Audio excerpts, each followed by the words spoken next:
Hey, how's it going? How's everybody doing? Oh, excuse me.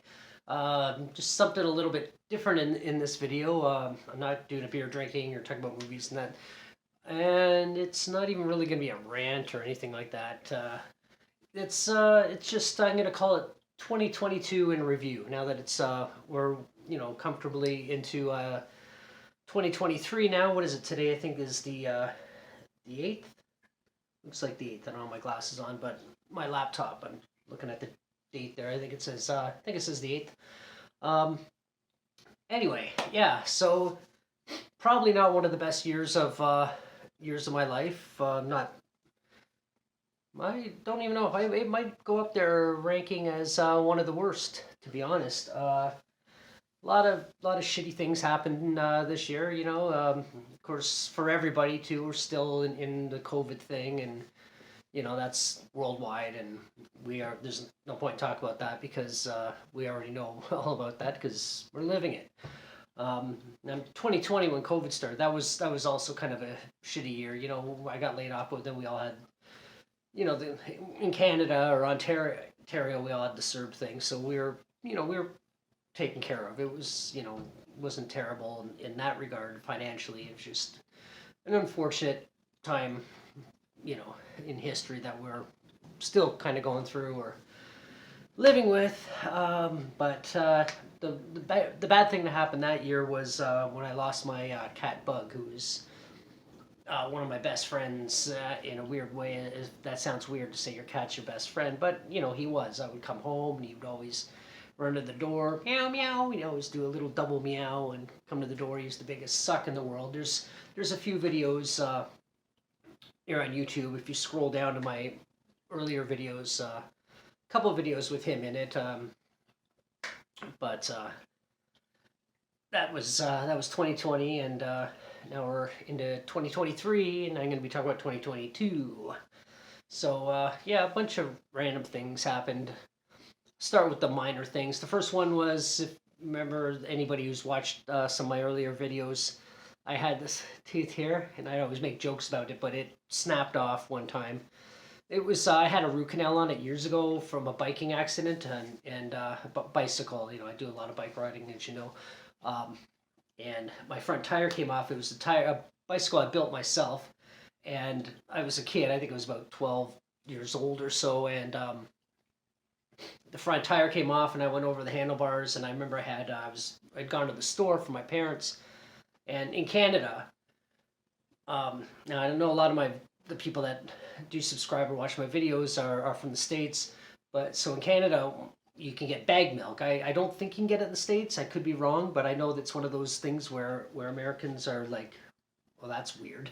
But I haven't been to the States in years and years and years. I've been there, and I've definitely never bought milk anytime I was there. So, but from what I understand, that's a Canadian thing. I don't even really drink milk anymore anyway. I drink almond milk. But anyway, it's getting off track. But I had the milk hanging on my handlebars, and I'm riding my bike, and I didn't know what a lock washer was, so I hit the ground, or the front wheel came off, and I went over the handlebars and landed right across my face, like right here. And I think I went like this, just instinctively. Your hands just go up because my knuckles, my wrists were all shredded up, and the whole side of my face, like there wasn't like a big gouge. It was all road rash, so it was like just a big scrape, when you skin your knees. But my entire side of my face, part of my nose, excuse me, and these two teeth here, on and that one. This one's a fake one now, but they hit the ground like whack, or that part of my face. I remember it went kind of through my lip because the inside of my lip was gushing with blood, and it was an ugly mess. And at whatever age I was, 12 years old, that was pretty terrifying. So anyway, I remember I left the bike there, the milk there. I was in shock, and I was right at the end of my street. This was in Mississauga. If you know Toronto at all, Mississauga is the next city over. It's still a big city. It's the next city over from Toronto to the west. They never eat shredded wheat. Yeah. Yeah, to the west. So it was just up the street from where I was living. So anyway, it damaged these two teeth, and they were loose. They've been loose-ish most of my life. They'd strengthen up as I got older, but eventually I had to get root canals in both of these teeth, and then the teeth just gradually got weaker. And then this one day I was just chewing on my nail, and it just popped up, and I didn't even realize it. And because it popped up and went back into place, and I just thought I chipped it or something. I didn't know what was going on. So anyway, and I'm looking in the mirror, and I'm looking at it, and then my tooth goes whoop, like a garage door, and I kind of panicked because like, oh shit, what the fuck am I gonna do? Anyway, I went to the dentist, got it fixed. Well, I left the tooth on all night. It was still attached by the gum. Went to the dentist the next day, and she glued it back on, and then again, it eventually broke off a couple weeks later, and then she gave me a fake one that she just made, and that broke, and then eventually I got a what do you call a crown. But yeah, that was the first bad thing that happened. I think it might have. I don't know if it was the first, but it was the most minor one, I guess you could say. So anyway, yeah, and now it's here, but I'm still careful with it. I don't bite anything with it because I don't want to break it off again because it costs. If I count all the other things that, not just the actual crown, because that was about $1,800 Canadian, plus getting the original one glued back into place or whatever, cemented back into place, that was a couple $100, and the fake one she put on after that was it was just a lot of money. So I'm very careful with this tooth, and I like my smile. But anyway, so that broken tooth was a minor thing. The next level up from that, I guess, is I really enjoy where I work, the company I work for, and the place I was working at was a fantastic place. I'm still with the same company, but I'm not at that place anymore because unfortunately it doesn't exist. And a lot of that had to do with politics within the business, and I'm not going to get into all that because it's none of my business exactly what happened, and it's really not that important to people who don't know me or the company. But so I was working there, and the reason I took that job is I left another job to go there. Now, if you know the restaurant business, you know you're working weekends, you're working late, you're working New Year's Eve, you're working all the busy days that everyone else is having fun. So this place, because of where it was located in Toronto, it was right down in the downtown, in the business district. So all our business was based on what comes in through the office buildings. And we were actually in the tallest and biggest office building, or tallest building, aside from the CN Tower, in Toronto, which is, they call it the BMO building, the Bank of Montreal building, or First Canadian Place it's called. And it's a massive, massive, tall, white building. And that's where I was working, but most of our money was coming in from the surrounding buildings. So on the weekends, it's not in the club district. It's not on like King Street where all the restaurants are. We're near King Street, but we're not actually on King Street. There's a lot of restaurants and clubs and things going on there. But where we were on the street it's just office buildings. So on the weekends, there's no business. New Year's Eve, no business. Long weekends, no business. So I got offered this job through a friend at the time, through a friend. At that time, I was working somewhere else, and he said, you're closed weekends, which never happens in the restaurant industry. It's a pub, but they still close at 10 and 11, which rarely happens for pubs. Closed New Year's Eve, closed long weekends, closed all those busy days, plus they're going to give me $2 an hour more than what I was already making. And I was a manager where I wasn't even coming in as a manager and still making that much money. I was like, done deal. And I wasn't happy with where I was. Anyway, it was a company turned to shit where I was, and I was more than happy to leave. So I went there. So that was a good thing. That was 5 years ago. Now, this year, because of politics and COVID and a bunch of other shit, unfortunately, they had to close it down, which really sucked for me because I loved working there. So they actually went from the slower store in the company to sent me to the busiest store in the company. So now I got to work weekends and New Year's Eve and all these other days that everybody else in the industry pretty much has to work. So it was a nice 5 year vacation in that sense, but the honeymoon's over and I'm back. So that was the second thing. That was actually worse to me than the tooth, losing my tooth. Now after that, the next thing was I lost both of my remaining grandparents on either side of the family. My grandmother on my father's side and my grandfather on my mother's side. Now, one doesn't overshadow the other, but the events, one definitely overshadows the other. Now, I'll talk about my grandmother's passing. I hadn't talked to her in a long time. I don't like to travel. I'm terrible at talking to people on the phone. You know, I love my family. I love my grandmother.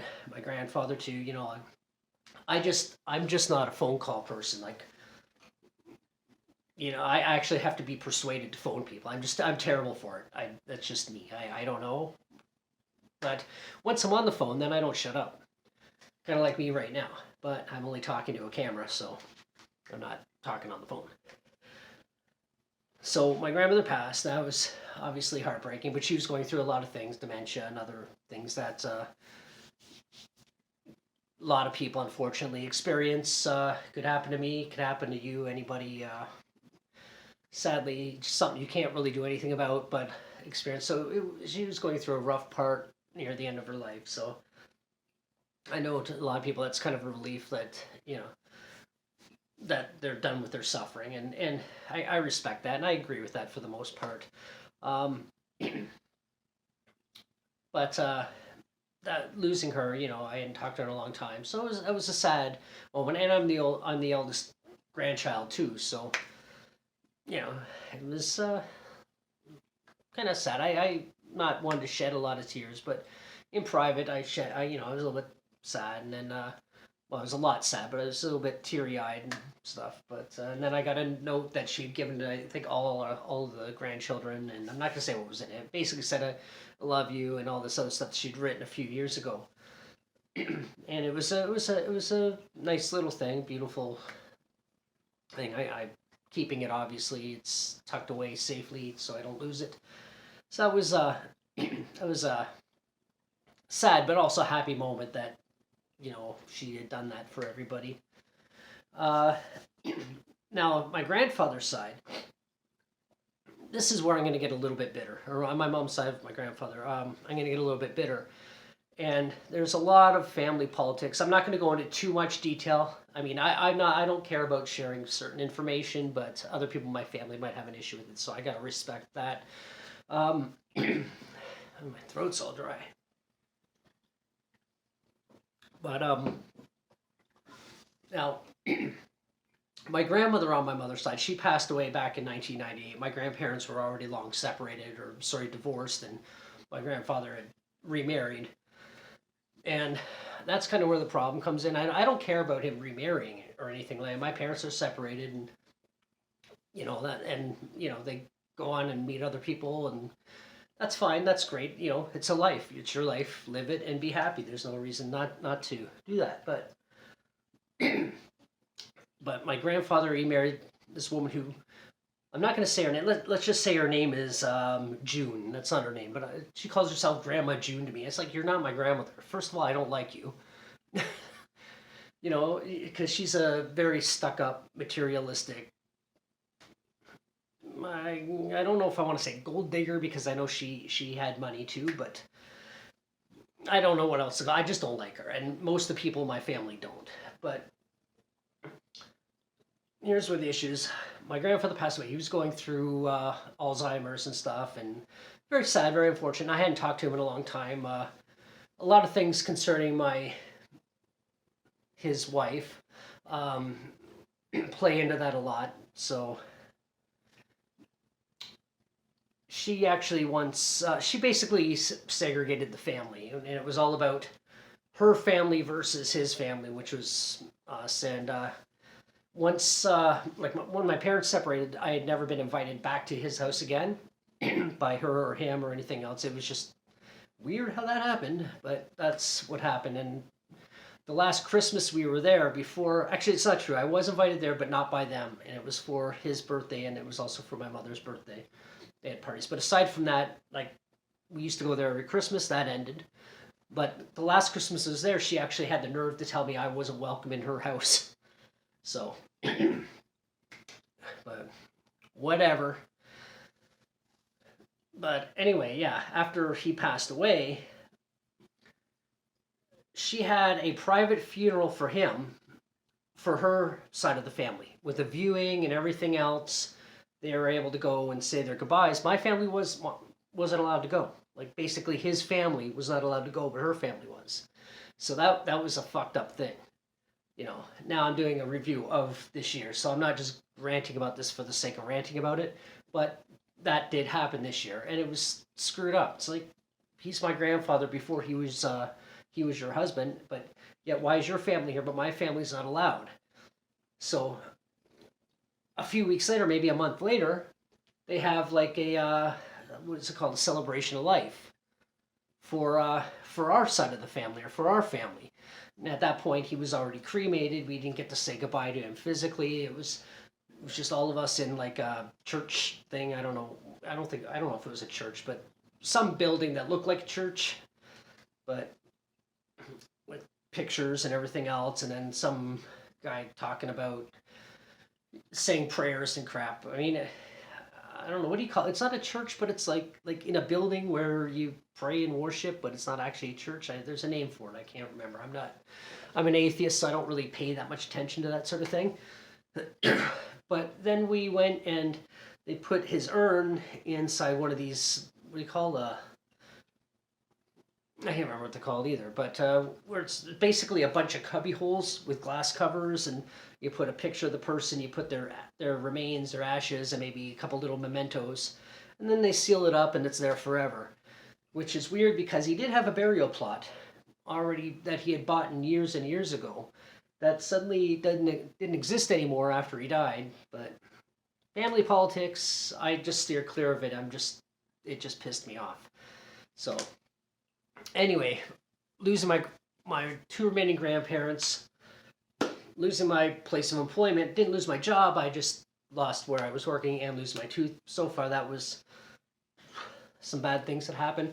Up next is my dad had a heart attack this year, and that terrified me. I remember my brother called me at work, and he kept texting me, but I was busy. I couldn't really get back to him. Finally, I did, and I called him up, and he asked, have you talked to anybody about anything? And I'm like, why? What's going on? And then he said, Dad had a heart attack, and I literally froze. I was just like, because